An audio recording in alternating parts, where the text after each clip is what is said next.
नमस्कार मंडळी, प्रणिता शिंदे यूट्यूब चॅनलवर तुमचं स्वागत आहे। तर आज मी बनवणार आहे अळूवडी। यासाठी मी ही पानं स्वच्छ धुवून ह्याचं देठ वगैरे काढून घेतलेलं आहे।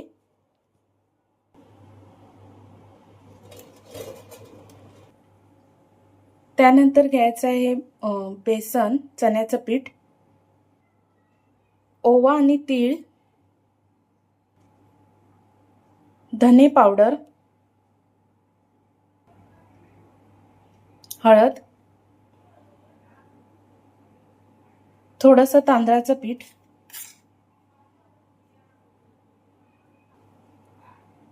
कोकम आणि गुळाचं पाणी, अद्रक, लसूण आणि कोथिंबीरची पेस्ट, लाल तिखट, चवीनुसार मीठ। हे गूळ आणि कोकमचं पाणी टाकून एकजीव करून घेणे मिश्रण।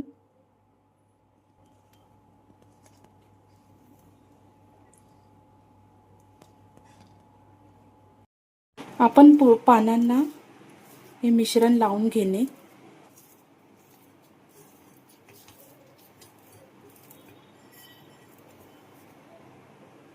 आता दुसरं पान वरती ठेवून उलट सुलट पाणी ठेवावी आणि त्यांना हे असं मिश्रण पूर्ण लावून घ्यायचं।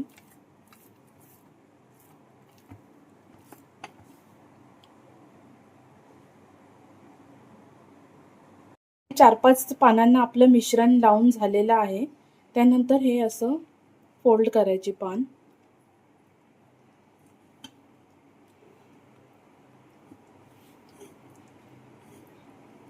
हे असं फोल्ड करून घ्यावं।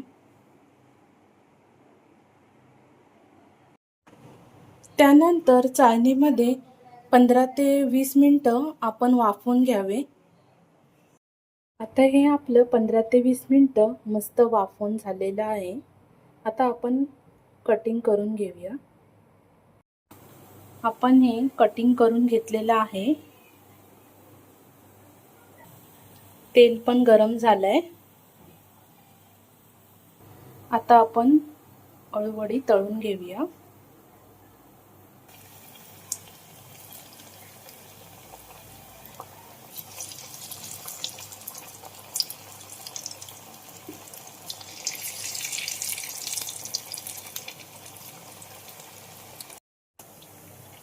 अळूवडी मस्त खरपूस तळून झालेली आहे। तर खाण्यासाठी तयार आहे मस्त खमंग कुरकुरीत अशी अळूवडी। तुम्हाला आवडली का रेसिपी नक्की सांगा। Thank you.